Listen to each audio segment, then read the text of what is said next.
and welcome to the X22 Report. My name is Dave, and this is episode 474, and today's date is September 23rd, 2014, and the title of this episode is U.S. Allegedly Strikes ISIS in Syria. What's the real agenda? Now, of course, last night it was all over the corporate media.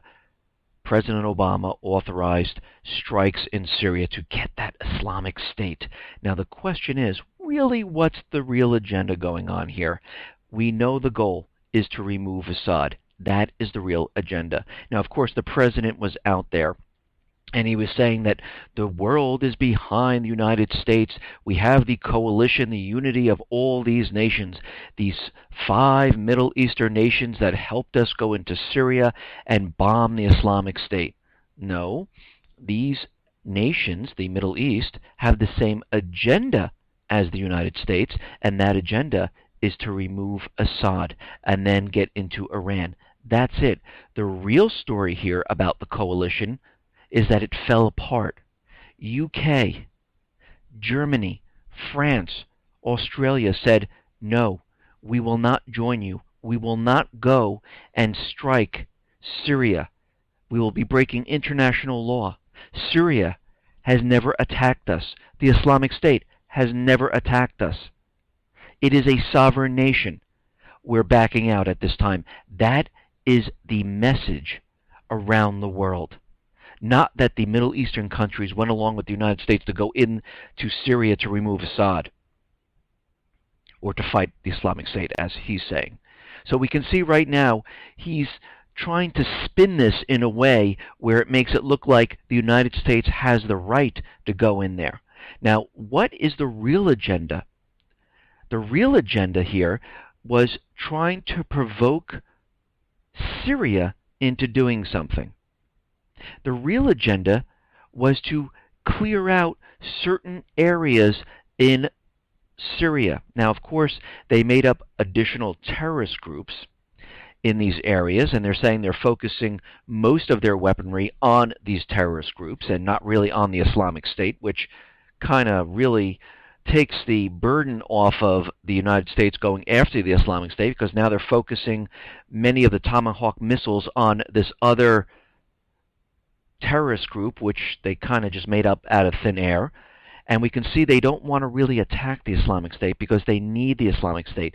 They need it with the Free Syrian Army because they're one and the same. They need it because those groups are the boots on the ground. When the real airstrikes hit, this is going to clear the path to get Assad. This was a show to the world here that the United States is going after terrorism, which they really aren't. Now, let's get into the economic collapse news, and we'll talk more about what is going on with Syria, what's going on with Iraq, what's going on with the United States and Israel. And what we're seeing now in Europe is that the economy is completely falling apart. We're seeing that a recent survey has revealed that the business activity in the 18-member Eurozone has slowed down again in September and slumped to a 9-month low. According to the survey conducted by the London-based market research group, the Composite Flash Purchasing Managers Index, PMI, fell to 52.3 this month from 52.5 in August. And again, as we can see, they're manipulating the numbers. Italy is manipulating their GDP to make it look like they're not as bad as they really are. And we're going to see this spread across to other countries where they're going to have to start manipulating all this data to make it look like, yeah, everything is fine. And of course, there's information coming out in the corporate media saying, yes, Eurozone is slumping a little bit, but they're going to turn the corner and things are really going to start improving. And we're really not going to see that. Just like here in the United States, just like I reported yesterday, the real estate market is imploding on itself. Retail is imploding on itself. Unemployment is continually reaching new highs. The youth unemployment here in the United States is reaching new highs. Again, they're giving us these numbers of 6.1%, but we know better. We understand the unemployment rate is around 30%, and we can see it by the real economic indicators, and we're starting to see it now in real estate. We have been seeing it in retail, and of course, they want you to keep your eyes on the stock market because this is the last indicator that the markets have come tumbling down. And of course, they have to suppress gold as best they possibly can because this is an indicator that the dollar is losing value and the gold needs to be suppressed, because if it rises, it would signal to everyone that something is going on. Now, China is out there, and they're saying they're not going to support sanctions against Moscow. China will never support any sanctions against Russia and will never join them. Both Russia and China believe the sanctions are illegal, ineffective, and counterproductive. They are nothing but an attempt to exert pressure on sovereign states to change their position and to weaken them and suppress their development. And of course, exactly, these sanctions are used to force these nations into doing something they really don't want to do, and the United States uses them because right now the U.S. dollar is the reserve currency, and we can see a lot of countries are starting to sidestep them, using different currencies to trade, using gold to trade, and the United States is losing control in doing this to many of the nations. Look at Iran. They've been under sanctions for who knows how long. Same thing with Cuba, and guess what? They're continually operating. They're making trades with other countries using different currencies, using gold, using many other different things, and they're continually operating. Now, we understand immigration here is an agenda of the elite.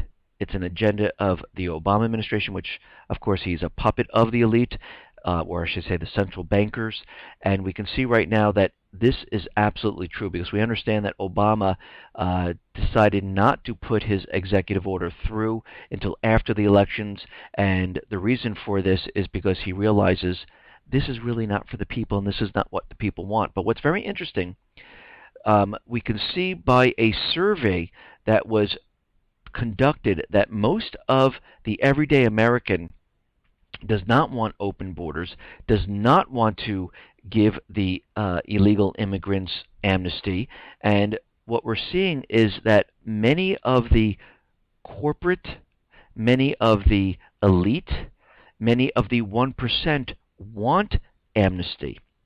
The poll results indicating that there is no other foreign policy-related issue on which the American people and their leaders disagree more profoundly than immigration. Last year, officials representing over 100 corporate interests issued a letter to Speaker John Boehner, a House Minority Leader Nancy Pelosi, demanding the legalization of 11 million illegal aliens and increased legal immigration through the creation of new visa programs. The companies include well-known names like Hallmark, Disney, CVS, Cheesecake Factory, American Airlines, Marriott, Wendy's, McDonald's, the Olive Garden, Red Lobster, Coca-Cola, T-Mobile, AT&T, UPS, Rubbermaid, McCormick Spices.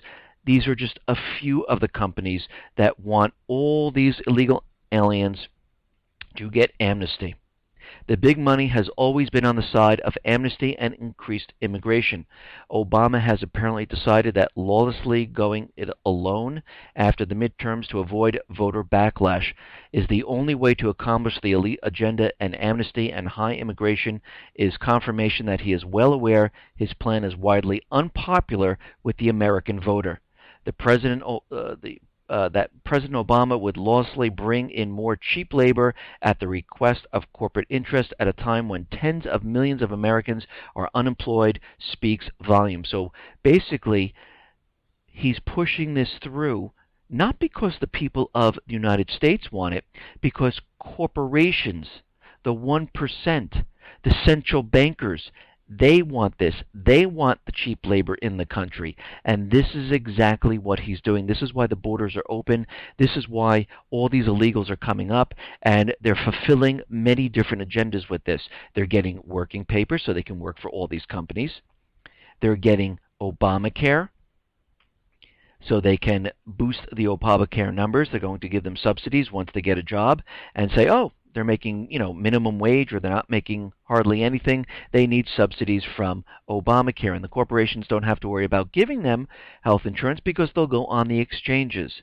So we can see how this is all working out, and we can see this has nothing to do with the American people. These people in government are not working for us. They are working for different interests. And basically, they really don't care what we say. And this is completely evident in what is going on here. Now, we understand that the federal government wants a emergency notification system where they can pretty much flip a switch and have the emergency notification go out over the entire system. And it looks like the weather company will soon issue emergency notifications to millions of U.S. residents before, during, and after a disaster that occurs on a large scale. And they're going to do this through a large-scale distribution network where they can just pump it out there, and you'll be able to see this on either the Weather Channel, weather.com, and this will filter down into all local affiliates within the city, into towns, and into the communities. And of course, this will be ready by the end of 2014, and this just leads me to believe that something is going to happen during this time period because the president really wants this to go forth so he can address the nation all at once when things start to really fall apart. Okay, now it looks like in Scotland they have a bit of a problem, and as I reported, and most of you probably seen this, many of the videos show that yes, there was some type of manipulation in the elections. It looks like people were switching the yes and the no piles. They were pretty much filling out voter cards and putting it into the boxes. And there was actually one video where this box came in and the lady undid the seal, reached her hand in, pulled out the voter papers, and they were stacked very neatly. Now that's kind of impossible because when you slip the paper into the top slot, there's no way they stack evenly all the way up, especially with the system they were using. So these were all completely set up. They were manipulated to sway the vote to no. But what's happening is more than 90,000 people have signed an online petition calling for last week's Scottish independence vote to be recounted, backing accusations that the referendum was marred by vote rigging. We, the undersigned, demand a revote of the Scottish referendum counted by impartial international parties. We demand a revote be taken of said referendum, where each vote shall be counted by two individuals, one of whom shall be an international impartial party without a stake in the vote, the petition says. So we can see right now this is really gaining traction right now, and they're saying that this should be null and void. There were no serial numbers or anything on these the voter papers, so you can't even track them or correlate them or do anything with them whatsoever. And you can tell just by that this was set up to fail. Now in Liberia, we're seeing that things are not going well in Liberia, and we understand the United States is bringing down military assets into this area to maintain control and help out the Liberians. And we can see that Ebola may force the region back into conflict. Liberia was warned it may slip back into civil war along with neighboring Sierra Leone if the Ebola epidemic ravaging the West Africa is allowed to continue to spread.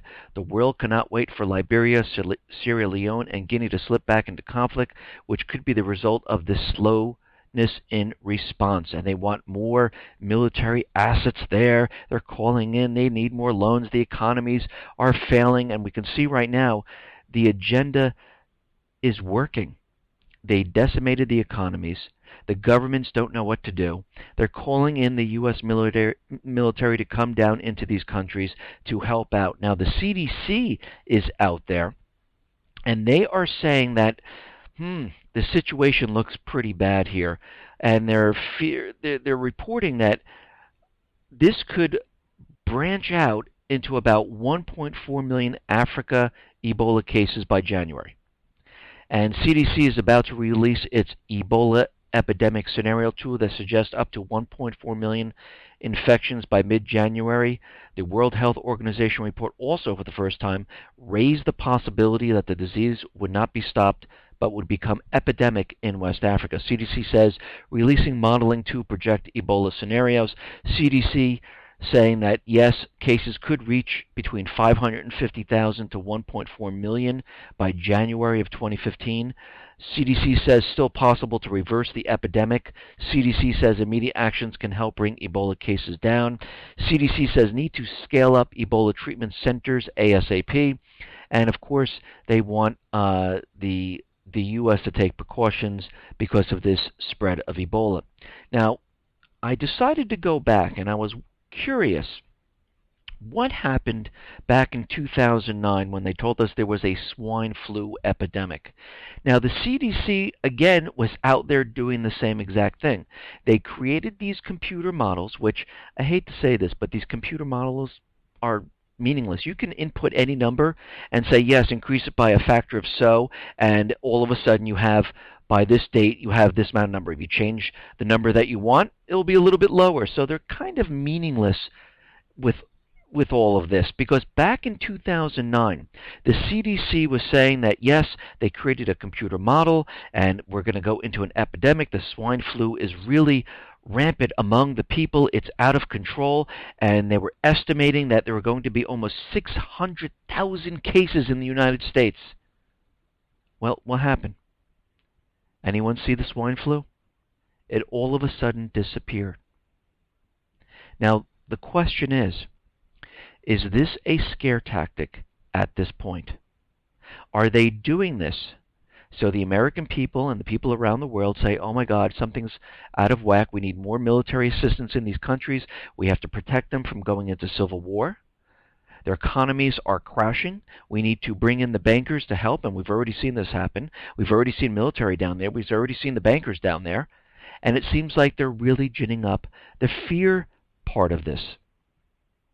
And as of right now, we can see that some of the nations down there, like Nigeria, the other nation, like Guinea, has not really been reporting any more cases.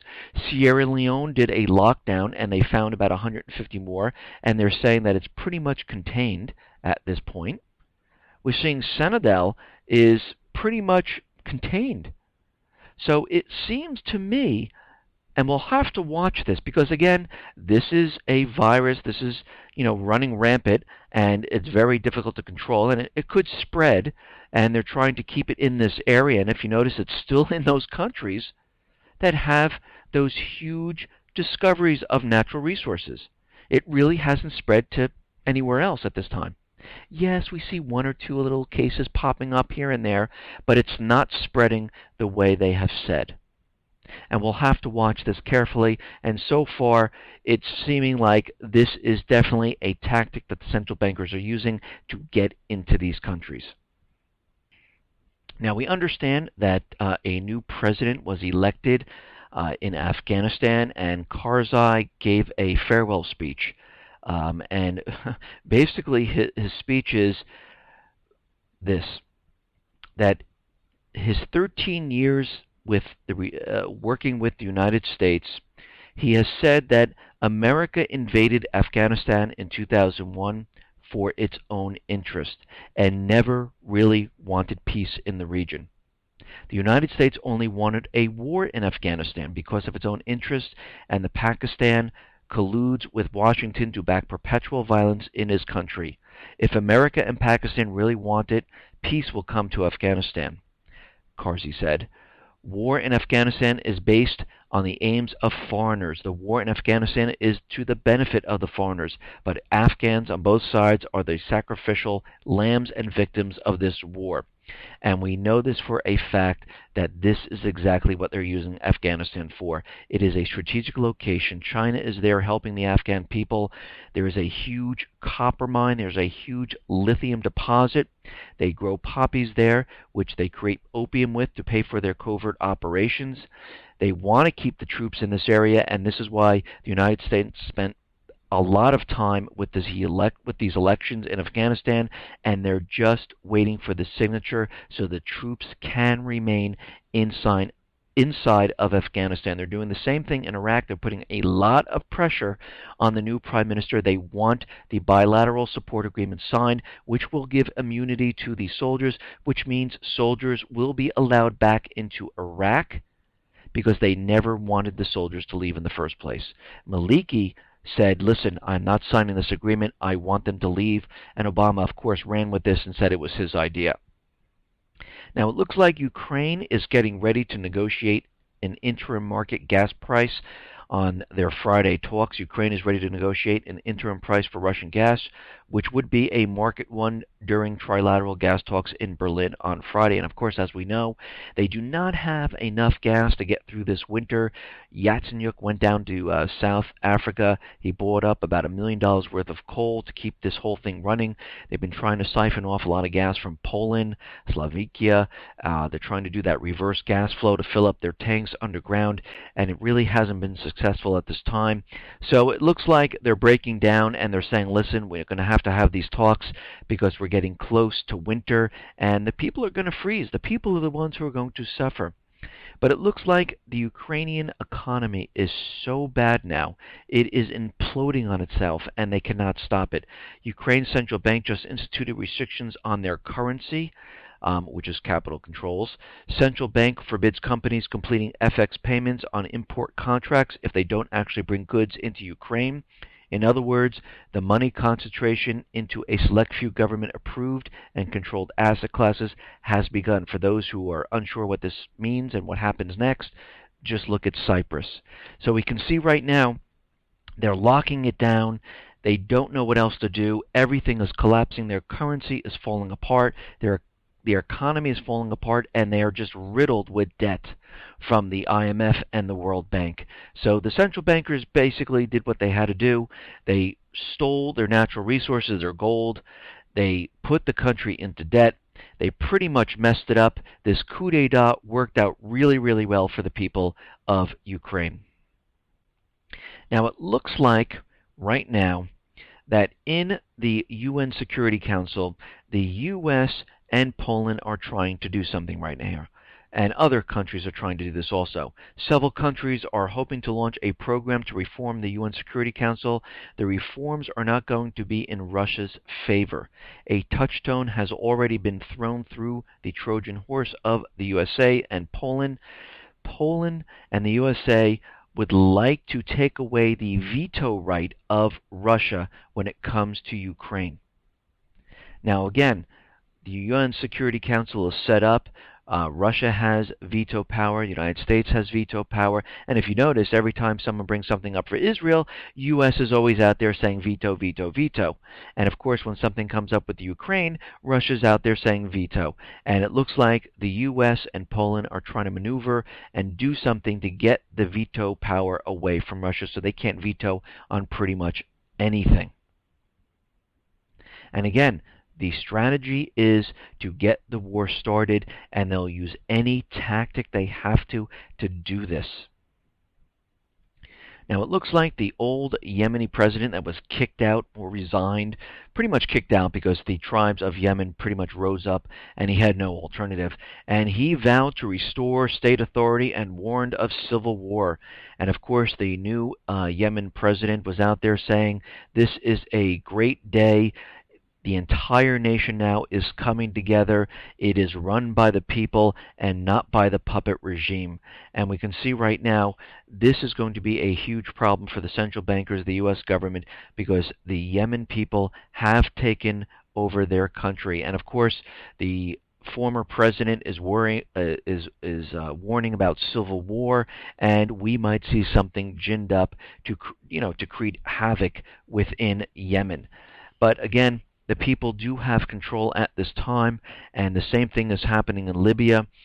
They've kicked out their government. They're in control now. We have two countries right now where the central bankers are very, very nervous that they're going to start selling their natural resources, not using the dollar, but using other currencies or gold, and eventually they'll most likely get rid of the central bank.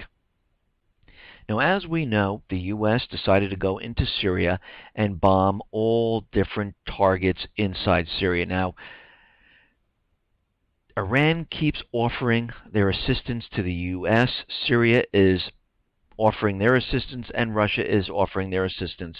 And of course, the United States continually says, no, no, no, we reject this. They rejected Iran's offer. They rejected Syria's offer. And of course, Iran now has slammed the U.S.-led raids in Syria. They're saying it violates international law, and this should not be allowed. Iraqis right now, they hope the U.S. airstrikes on the Islamic State in Syria are not a prelude to control Syria, which they are. And we can see right now Syria is out there, and they are slamming Israel for supporting the Islamic State. Syria has once again slammed the Israel regime support for the Islamic State militants operating inside the country. So they realize and they know exactly what is going on. And they realize that all of this has been created by the United States, Israel, UK, and other Arab nations. They know what the agenda is. They know it is to remove Assad. They're not fooled by this. Now, the ambassador of the Syrian Arab Republic in Russia denied any coordination with the United States Air Force regarding the U.S. airstrikes against the Islamic State targets in Syria on Tuesday, but confirmed Damascus knew of the upcoming operation in advance. Now, there was a little bit of confusion about what has been going on here, because the United States President Obama is saying that no, we gave no notification, we are not working with Assad, and then Kerry is also saying that no, I did not let the Syrian regime know anything about this, and the Syrian regime is out there saying yes, Kerry sent us a letter stating that yes, you will be attacking these certain locations. We also had Psaki out there saying that she gave Syria advance notice, but not on a military level, told the ambassador to Syria about what was coming up, and they did not coordinate with Syria whatsoever, and they also warned Syria that we will be attacking, do not shoot down American airplanes. So there seems to be a little bit of confusion going on right now, and we have Syria on one side saying that yes, this was welcomed, we knew this was going to happen, they told us all about it, and of course on the other side the United States central bankers are saying no, we do not work with them whatsoever, we're not working with Assad, he's a terrorist, and again, this would kind of mess up their whole entire mission. Now, what's very interesting about this whole thing is they went in there and they went to Raqqa, right, in Syria, and they decided to bomb that area, which I find very interesting, because if I was going to strategically bomb the Islamic State to stop them, I would go to those areas where they're making their money. Of course, they have to pay for these operations every single day. So where are they making their money? In the Syrian oil fields.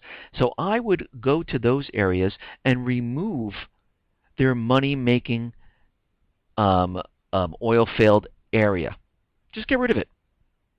And now they can't make money. They cease to exist. But if you notice, they stayed away from that. They didn't go near it. The same thing is happening in Iraq. They're really not going to those areas where the Islamic State is using these refineries, the black market, the routes going in and out to trade the oil for dollars, to fund their whole operation, because, again, this is all part of the thing. This is all part of the illusion.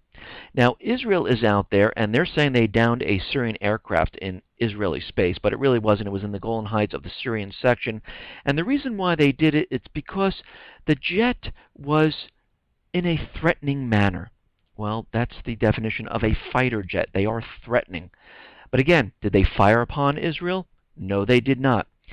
This mission right now for the world was to show that the United States was going to go in there and fight terrorism, which they are not. It was also put into place to provoke Syria, and this is why Israel shot down a plane. They're trying to provoke Assad into shooting at the United States. They wanted this to happen, but it didn't.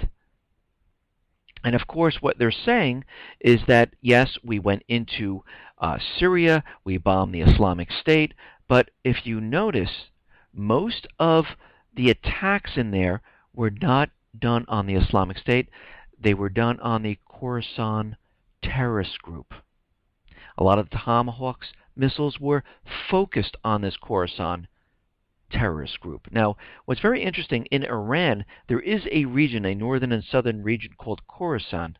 Now, I'm curious of what they were really hitting in this area. Now, I know the corporate media is all out there telling you, yes, they're hitting the Islamic State, yes, they're doing this, they bombarded them with that, and I'm going to tell you right now, they're not hitting their own forces.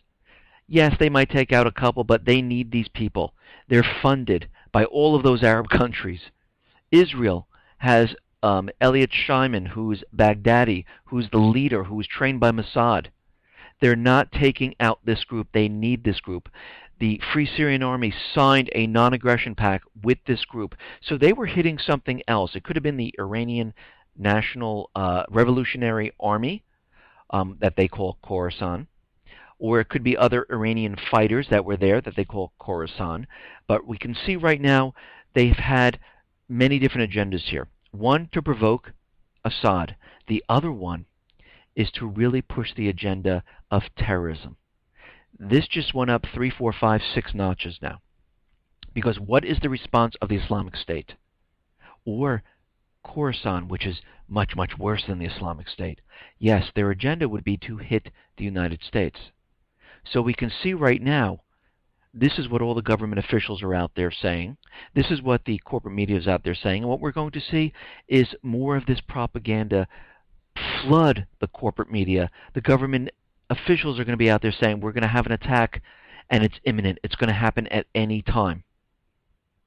Now, of course, Russia is still out there, and they're warning the United States that, listen, you did come onto a sovereign nation, and this is a violation of international law. Actually, Obama pretty much overrode the Constitution on this. He bypassed Congress, and he broke so many different laws at this point. Of course, they can use all the excuses. They can make their they can do whatever they need to do, but they really didn't have the approval to do this whatsoever.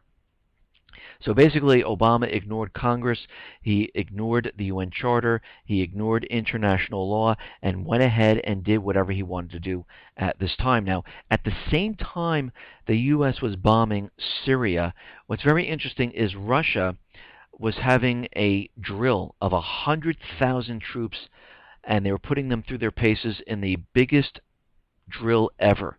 Russia has staged its biggest post-Soviet military drill in the Far East involving 100,000 servicemen and a vast array of material. During 5 days of exercises, troops were trained in repulsing a massive airstrike, combating an aircraft carrier, repelling a seaboard landing, and many other military activities on a vast scale. The drills, dubbed Vostok 2014 or Vostok 2014, are the largest since the Soviet era. About 100,000 servicemen, up to 1,500 tanks, 120 aircraft, 5,000 pieces of weaponry, military and special hardware, and up to 70 ships took part in the exercise. So we can see the United States was bombing a sovereign nation, which is Syria, and Russia was flexing its muscles, saying, hey, don't go too far here. We see what you're doing. And it just a huge coincidence that it was happening at the same time. Now, a Syrian general is out there, and he is saying that the moderate opposition that the U.S. President Obama said would train and equip to address the Islamic State militant threat in Iraq and Syria does not exist. So they pretty much are on top of this. They realize the Islamic State and the Free Syrian Army are pretty much all one in the same. We are accustomed to the fact that the United States is often hypocritical. The biggest hypocrisy was displayed by the American side when the U.S. President announced that there is a moderate opposition in Syria.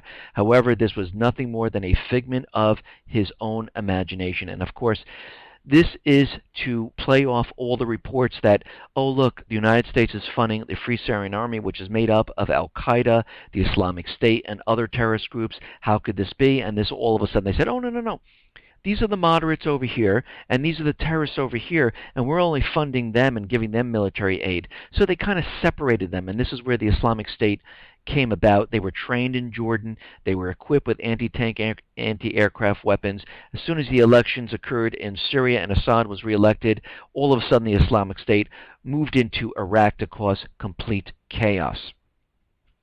So like I said before, the Pentagon is out there saying the majority of the Tomahawk missiles and Syria airstrikes were aimed at the Khorasan group. They were not really aimed at the Islamic State.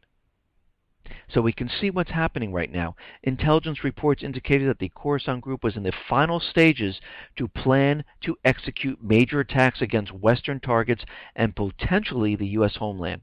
The Pentagon said the United States took action against the group to thwart an imminent attack against the U.S. homeland. We've been watching this group closely for some time, and we believe the Khorasan group was nearing the execution phase of an attack either in Europe or on the homeland. Now, of course, since we the United States central bankers bombed this area, left the Islamic State alone, bombed this either Iranian Revolutionary Guard or this made-up terrorist group, Khorasan, or whatever they're referring to it as. We're seeing that, yes, now all of a sudden what we're going to see is blowback here to the United States and to Israel, and now the terror threat has been increased because this is part of the script. Since the U.S. went in there, they bombed, the terrorist threats are going to come fast and furious towards the United States. And this is how they're setting up the false flag event. Now, Syria is out there, and they're getting reports, they're hearing chatter that there might be a false flag chemical attack in Syria because they see that the United States central bankers are out there saying that Assad has used chlorine weapons, and they really want to bring this full circle where they can say, yes, Syria again has used chemical weapons. He broke the chemical weapons pact, and now we need to go into Syria. So we have a lot of things going on right now and a lot moving forward because they have to push this war agenda as hard as they possibly can. Now, as we know, the man who jumped the fence in the White House, there's reports that he was carrying about 800 rounds of ammo in his car. He had, 2 hatchets, a machete, a chainsaw, a submachine. They're just adding everything on there to make this guy look like, yes, he was about to do something. But what's very interesting, and this is how you know this was completely set up. They wanted this to happen. He was a dupe. I don't know how they set this up, but they always find individuals that have some type of problem where they can pretty much mold them and convince them into doing things. And we have to really look at the situation at the White House. Now, how did this man make it all the way up to the White House? Because if we look at this, the iron fence is the first line of defense. Guard stations control the entrances, while bullet-resistant windows protect the occupants inside the White House. The fence jumpers are not uncommon, so inside the fences, what agents call perimeters of protection, alarms are positioned beneath the ground and infrared sensors above the ground to detect intruders. So did these even work? So we can see that someone might have looked the other way, let him run up. Circulating around the lawns and gardens, often hidden, are groups of armed agents formed into emergency response teams. Their job is to rush forward, not wait for intruders to reach their zone. On the White House roof, teams of snipers keep watch. There are 1,200 uniformed Secret Service agents posted around the clock at the White House. And you're trying to tell me this man jumped the fence, ran across that entire lawn, and made it to the front door of the White House. So you can see right now they let this happen. So what is the White House doing right now? Well, they're adding additional security, and they're putting in place a new fence to stop this from occurring. And of course, they're going to keep pushing the agenda on this, and we can see right now this was a veteran. We can see where they're trying to do, what they're trying to do with this agenda, and we can see right now they would like to completely put a huge buffer zone in front of the White House right now, because what they're setting this up to be is that when this collapse comes, they need to fortify the White House, and this is exactly why they're using this at this point, and this is why they wanted this to happen. They need to have a huge buffer zone. They want to implement more safety measures to protect the government, and you'll see it happen all around Washington because they want to protect the government officials. This is why they are doing this all at this time. Listen, everyone, thanks a lot for listening. Be well, be safe, and especially be prepared. Thanks a lot.